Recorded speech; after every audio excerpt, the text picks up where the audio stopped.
પોતાના માર્ગ પર ચાલતો રહે છે. જ્યારે બપોરે તેનો તાપ સૌને દજાડે છે, ત્યારે સૌ તેની નિંદા કરે છે, પરંતુ તે ત્યારે પણ અવિચળ ચાલતો રહે છે. સાંજે ડૂબે છે એક નવો પ્રકાશ લાવવા માટે.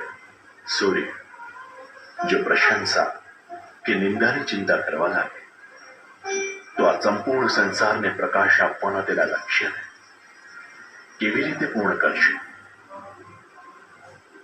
એ જ રીતે જ્યારે આપ કોઈ કાર્યમાં લાગો તો તેને સૂર્યની જેમ જ પૂર્ણ શક્તિ સાથે કરો.